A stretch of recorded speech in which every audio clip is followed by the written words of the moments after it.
Hola chicos, ¿cómo están? En la clase de hoy vamos a comenzar con la unidad número 4 que corresponde al tema elasticidad.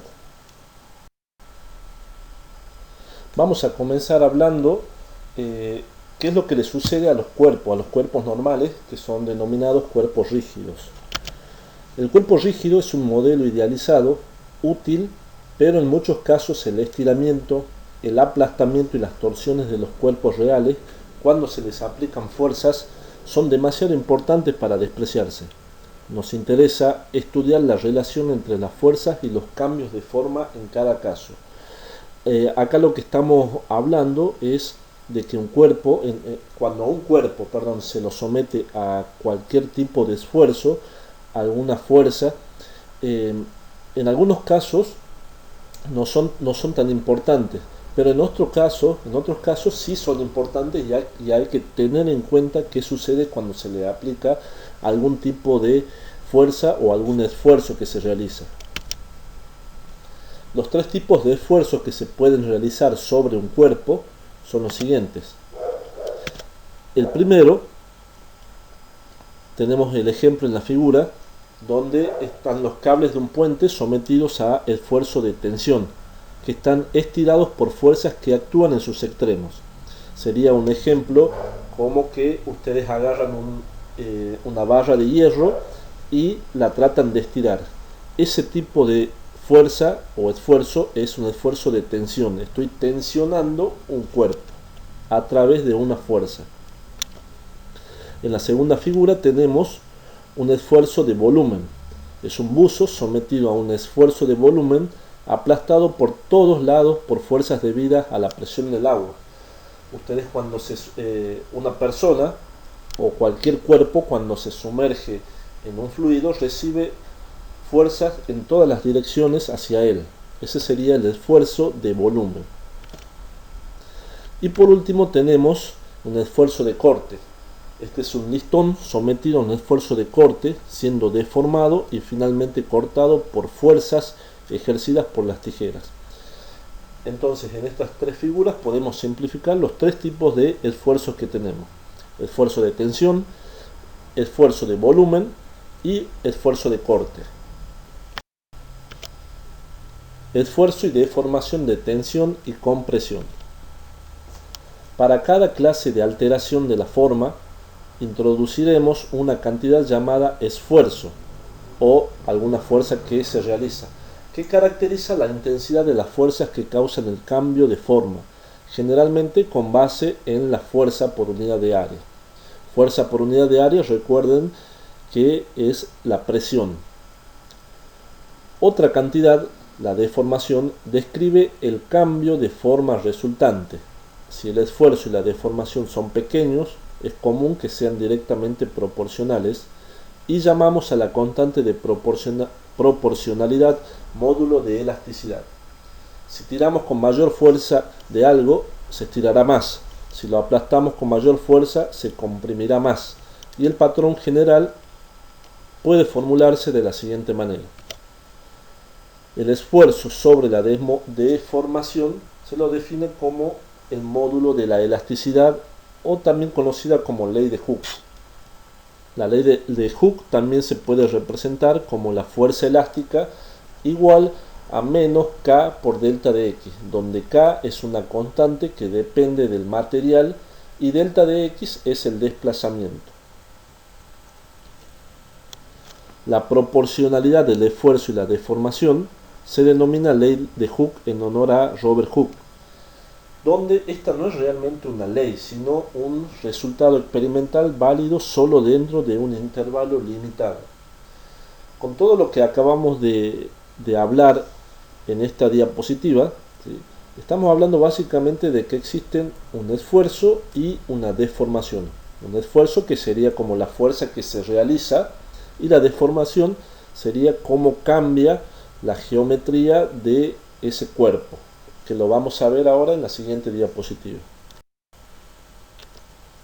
Esfuerzo y deformación de tensión y compresión. Vamos a diferenciar lo que es la tensión y lo que es la compresión. La tensión, como dijimos al comienzo, es tensionar un cuerpo rígido, por ejemplo, si tenemos una barra de un metal y aplicamos una fuerza de un extremo y del otro, esa barra, perdón, se va a tensionar. Y comprimir, por supuesto, sería comprimir de dos lados opuestos. Veamos en figuras.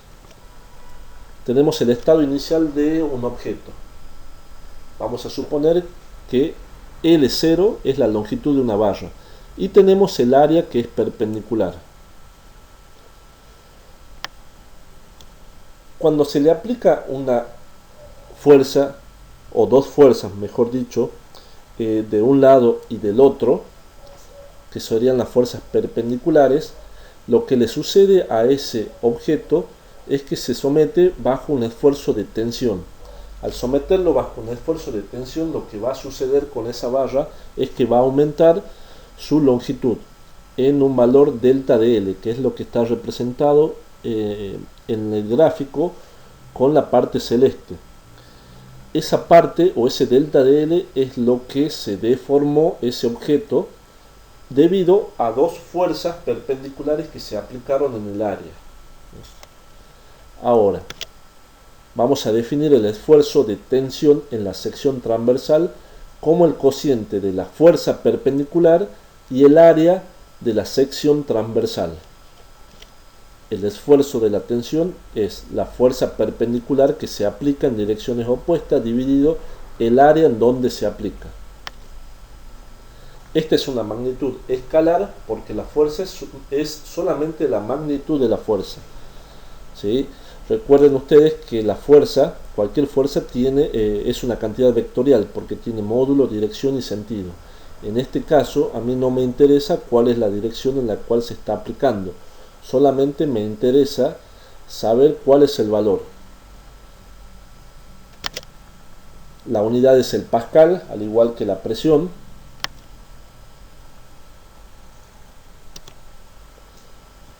Y también vamos a hablar de la deformación por tensión del objeto, que es igual al cambio fraccionario de la longitud. Si retomamos la figura, fíjense que inicialmente esa barra tenía una longitud L0. Cuando se le aplica una fuerza en forma de un esfuerzo de tensión, esa barra aumenta su longitud en un valor de delta de L. Entonces la deformación por tensión del objeto se la define como la longitud final menos la longitud inicial dividido en la longitud inicial, o lo que es lo mismo, el cambio en la longitud delta de L dividido en L0. La deformación por tensión es el estiramiento por unidad de longitud. Es el cociente de dos longitudes medidas siempre en las mismas unidades, de modo que es un número puro sin unidades, es decir, es un valor adimensional.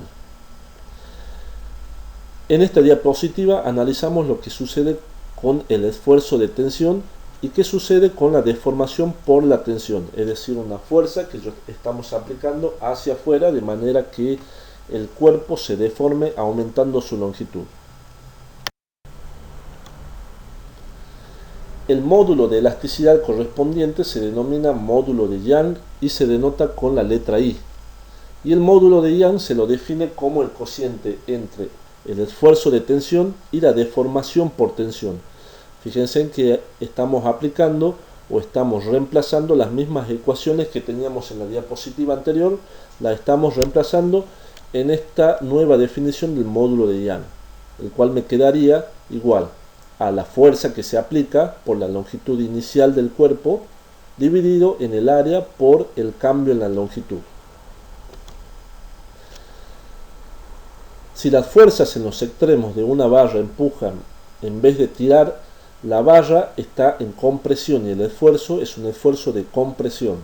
La deformación por compresión de un objeto en compresión se define del mismo modo que la deformación por tensión, pero el delta de L tiene la dirección opuesta. En este párrafo estamos hablando de lo que sucede cuando se realiza un esfuerzo de compresión. En la diapositiva anterior habíamos visto lo que sucedía con un esfuerzo de tensión, es decir, cuando tenemos dos fuerzas que se dirigen en sentido opuesto hacia afuera, de tal manera que aumenta la longitud de la barra. En este caso lo que yo estoy haciendo es comprimir una barra. ¿Qué va a suceder en este caso? Nos fijamos en la figura, tenemos un estado inicial del cuerpo que tiene una longitud L0 y vamos a aplicar un esfuerzo de compresión, dos fuerzas perpendiculares al área, lo cual me va a producir un cambio en la longitud, al igual que en el esfuerzo de tensión, con la diferencia que en este caso la longitud final va a ser más chica que la longitud inicial debido justamente a ese esfuerzo por compresión que le estamos aplicando. Hasta acá vamos a llegar en la clase de hoy, chicos. En la próxima clase vamos a continuar y vamos a realizar un ejercicio a modo de ejemplo para poder entender un poco más de qué estamos hablando con las ecuaciones que acabamos de ver.